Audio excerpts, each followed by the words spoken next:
This is out now. There's been a lot of talk about Misha Donskov, very bright guy on Dallas' staff. If they want to talk to him in person, he's available now. But, we'll see. They had a big week last week in Boston with all those candidates there. And like I said, I heard that Sacco was told he will not be returning as head coach. Pittsburgh, as you know, since the beginning of this process, Mitch Love has been the number one horse in my race. I am not as sure now. And as you have heard me say, I've always been told to trust my instincts. When I say something, stick with it until I have reason to believe it's not going to be the case. Don't doubt yourself. I just heard that it's not as sure that Love is going to be the guy in Pittsburgh. They had DJ Smith in there last week. I believe they've interviewed Woodcroft as well. I mentioned Dan Muse. I'm sure I always think there are others, and these could be famous last words. I don't know how much of a hurry Dubas is in. This could be famous last words. Things change pretty quickly.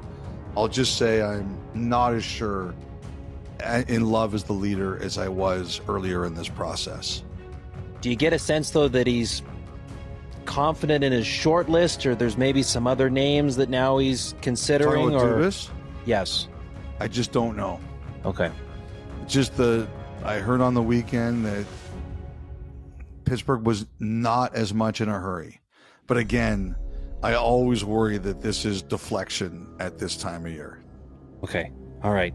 So we'll wait on Pittsburgh. By the way, I'm sure you saw the news the other day. Jarmo Kekalainen named a senior advisor in Buffalo to Kevin Adams. So we talked about it. Sounded like something like this was coming. They already brought in Eric Stahl, so you've got an ex-player perspective into the front office there as they're trying to shake up the mix with the Sabres up top. What did you think about Kekalainen joining the organization? Oh, I think it's a really good hire. I mean, obviously, this happened after the other GM jobs were filled, right? Mm-hmm. And I don't know if Kekalainen was ever interviewed in LA, but I know he was on Long Island. So once those situations cleaned up, he was more available for Buffalo. I think the day will come when he gets another opportunity to run a team. And he's a confident guy. He's a bright guy. And like a lot of other people, you want to see what does he learn from the first opportunity he had, what worked, what didn't. But I think Kekalainen is a really sharp, confident guy. And it can't hurt Buffalo at all to have someone like him in there. All right, the Dallas Stars. Elliot, they had their player exit interviews the other day. Heard from a number of them. Jamie Benn doesn't see him playing anywhere else. He's going to be a UFA this summer. Matt Duchene, what's next there? He talked about finding, a little bit of stability in terms of what his next contract could look like as his family continues to evolve. Kids are getting older. And then there's the Jake Ottinger side to it all, too. He spoke for over 9 minutes.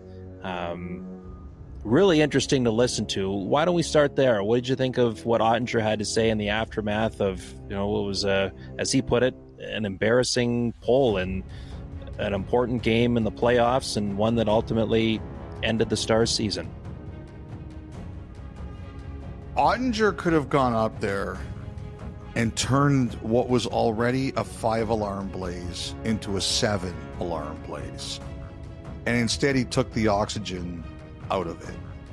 Ottinger showed a lot of class, a lot of calmness. He turned down the temperature. The other thing that turned down the temperature, Tom Ghilardi, the owner of the Stars, did an interview with Tim Kalishaw, who's the longtime excellent columnist of the Dallas Morning News. And I think between those two things, everything kind of dialed back.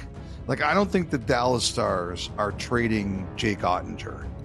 Even if Ottinger walked in there and said, I want to be traded, I think the Dallas Stars would say, look, we just signed you to an 8-year extension.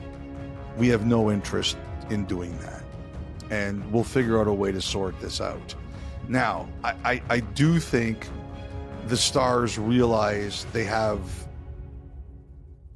hard feelings over this internally, and they're going to have to take time to mend it. But you'll remember several years ago, Kyle, the former president of the team, Jim Lights, took a big public run at Jamie Benn and Tyler Seguin. And those guys are still there. They're still there. You know, we'll see what happens with Ben, but Seguin is still there.